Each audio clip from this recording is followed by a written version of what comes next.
Are you thriving in life, or are you just surviving? Would you like to feel better? Would you like to wake up in the morning with energy, feeling good within your body? Would you like to release any excess weight the body is holding?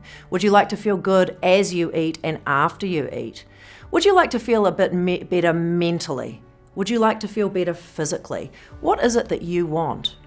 Well, it is your time to thrive. And we have a Time to Thrive program, and the idea of this program is to empower you to take responsibility for your well-being. And it's not that hard. Tiny little changes done repetitively with consistency will make all the difference so that you can move from survival mode to thriving in your life. So we have a taster for you today. And what I'd like to talk about first is a stress response. A lot of people run around every day from one thing to the next. Maybe it's kids, then work, then kids, and then trying to fit in a bit of you time. Kids, then work, then kids, or work. Whatever it is, I find the majority of people I meet with do not have enough time for themselves, let alone time to actually consider how they are doing and whether they are thriving in life. So here's what a stress response is. Thousands of years ago, tens of thousands of years ago, our bodies had the stress response to protect us from predators. If I walked outside of my cave and went to pick some berries and a tiger came along, my body would go, hey, there's a tiger. We don't need to digest. We don't need to procreate. We're going to drop off all those systems. We're going to stop them. You can poop yourself right there. No point holding on to that. And we're going to take all that energy from those systems and we're going to throw it into your leg muscles so you can run away from the tiger. Stress hormones go up, adrenaline goes up, a bunch of systems switch off. I run away from the tiger, and when I've run away from the tiger, all the stress hormones come down and my systems switch back on. Now, in our culture, we don't always do that. When we've run away from our tiger, now a tiger could be any stressor. This could be a relationship stress, a work stress, stress with friends, a health stress. It's all the same to the body, tiger or stress, same response. So these days, we say, oh, well, I've run away from that tiger, but geez, why was that tiger after me? What have I done to that tiger? This must be personal. What if the tiger gets me at home? What if the tiger gets me at work? What if the tiger's after my friends and family? There could be tigers everywhere. And so instead of reducing my stress hormones, and instead of all my systems coming back online so I can just live a normal, happy, relaxed life, I'll stay in the stress response, worrying about tigers all the time. And your body does not know the difference between actually running from a tiger and worrying, going through scenarios where the tiger or the stressor may get you. It's the same hormonal system, it's the same hormonal response, it's the same stress response. So just replaying stressors in your head or imagining stressors in your head is exactly the same for your body as living it. And that ages the body, it challenges the immune system, and does absolutely nothing good for us, especially if there aren't any tigers currently running around. So, what can we do about this stress response? Well, here's a couple of really easy things you can start doing today. First of all, sighing breaths. And I don't know if you notice yourself sigh, but a lot of people sigh, and it's a natural mechanism to calm the central nervous system down.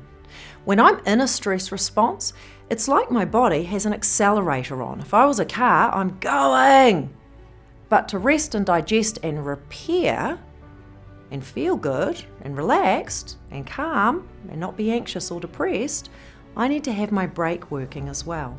If I'm always running from tigers, my brake doesn't work. You can only have accelerator or brake on, just like in your car, one at a time.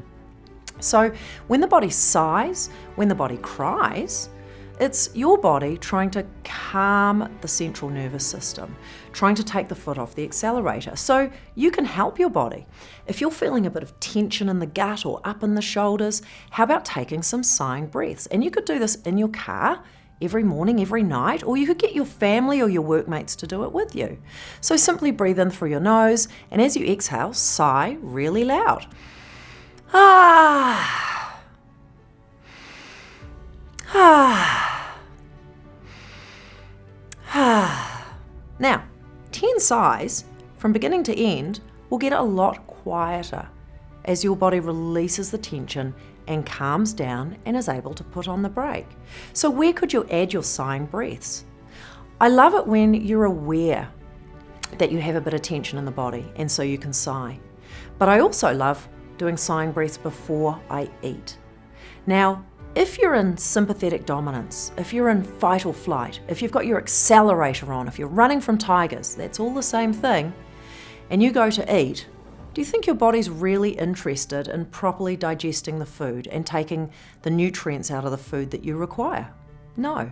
If I'm running from a tiger, my body is not going to waste time wanting to eat and digest. It doesn't have the energy because it's running from tigers.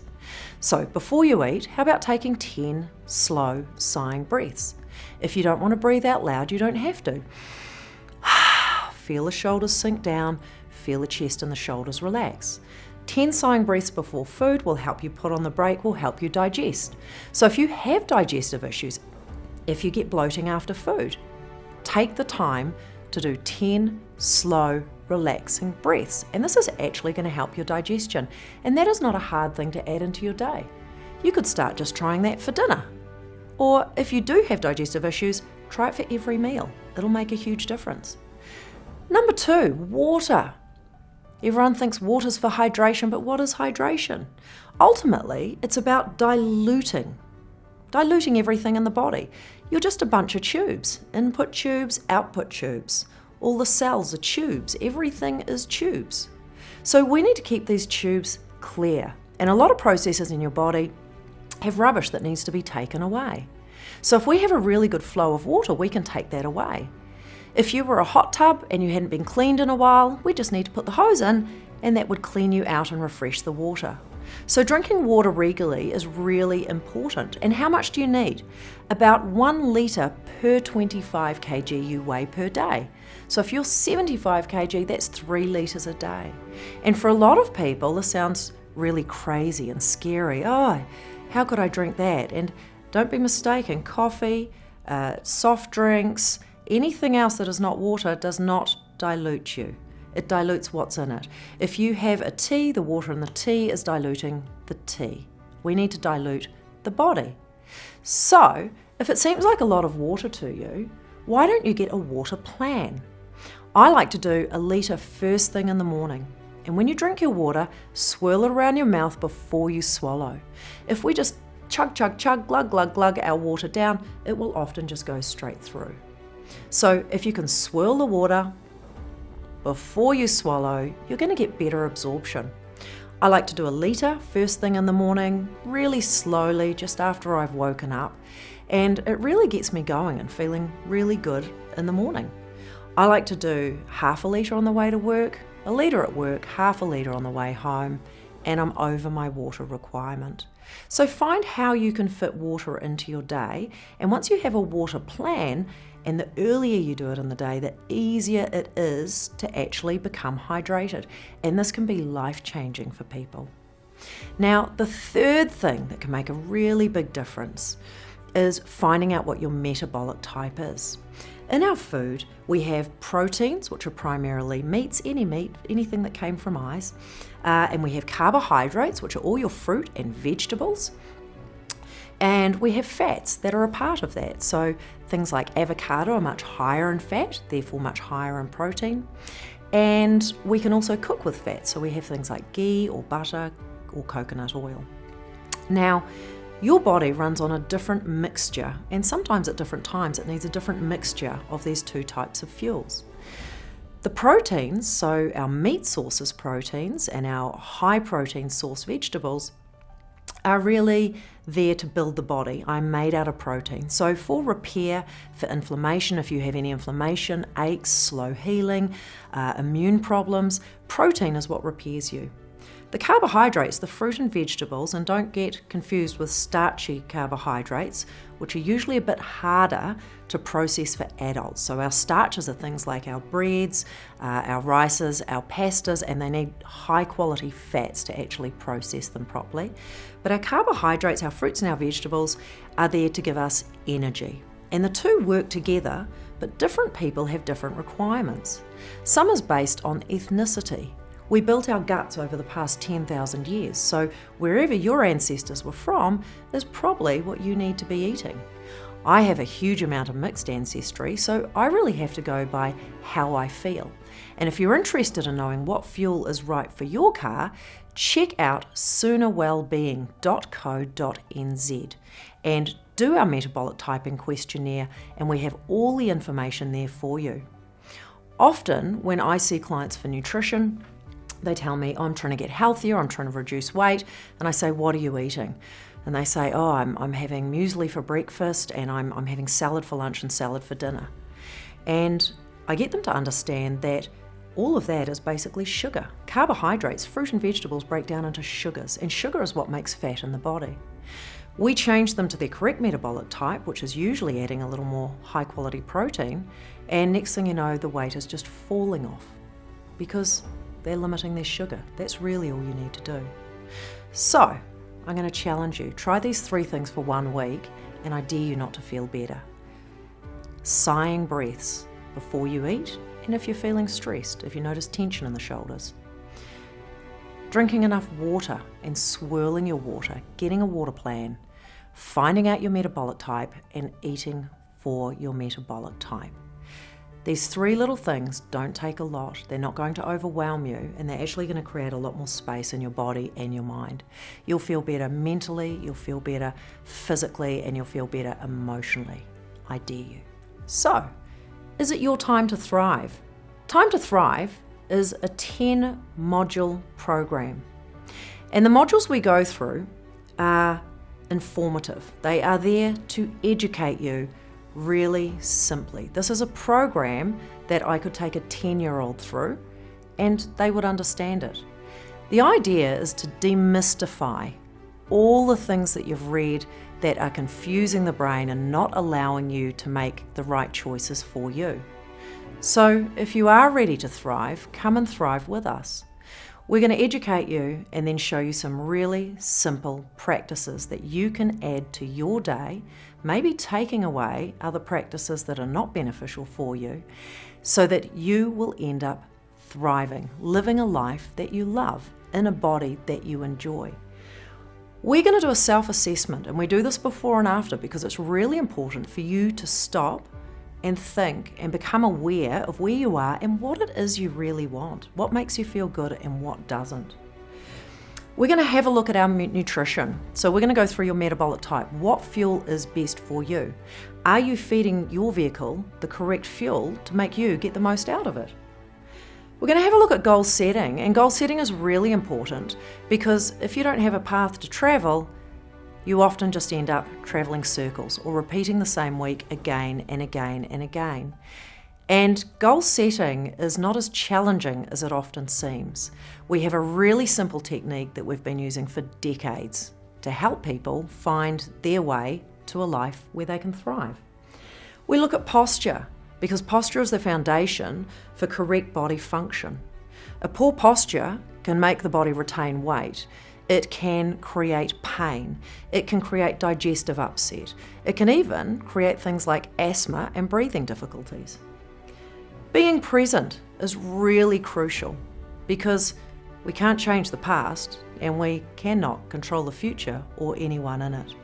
So some present time is really important time, and we can teach you how to do it.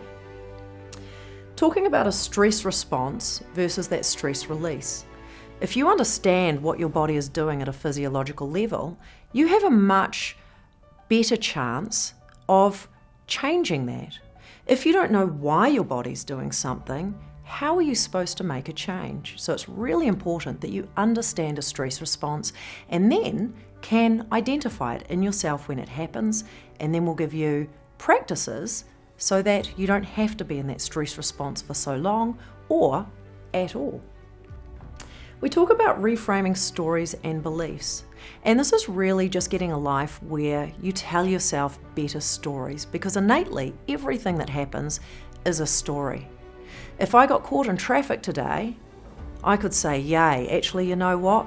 I just needed some calm down time, and I practiced my breathing, and I listened to epic music, and I went into work way calmer than the madness of my household this morning. Or I could tell myself that it was so horrible that I was stuck in traffic and it was very stressful. Again, these are all stories, and our stories dictate what our beliefs are, which dictates how we respond to any event, and we can do them all better. Connecting the mind and the body with breath is really crucial, and you would think we're breathing all day, every day, but how many people think about their breathing at any time during the day? Just having a tiny bit of time while you're driving, while you're in the shower, while you're lying in bed, before you eat. Having 10 seconds to be aware of your breath can actually make the world of difference for your central nervous system and how you respond to stress, or don't. Movement for mastery is really about understanding that movement is crucial for our bodies, and our bodies were made for a lot more movement than we are giving them today. We were made to build our own houses and walk long distances and carry things on our shoulders, on our heads, over our backs. And these days we don't do that. We do a lot of sitting, and our bodies are not made for the way we use them today. So it's really important that we find a way for you to actually see movement as a gift for your body and for you to enjoy it. And there's a way for anyone to enjoy movement or exercise. Last but not least, we have a look at connecting to you. And once we've gone through all of these lifestyle factors, you'll find that that's the last piece of the puzzle, connecting to yourself. When do you have time? Or do we fill all our time because we're a little afraid to connect to ourselves? And connecting to ourselves just means giving you the time to sit there and see what comes up and see how you're feeling. And there's some really simple ways to practice this. So, if you want to get out of survival mode and you want to thrive and you want to enjoy your life and you want to work on this, and working on it can be super enjoyable, check out our Time to Thrive program at soonerwellbeing.co.nz. We'll see you there.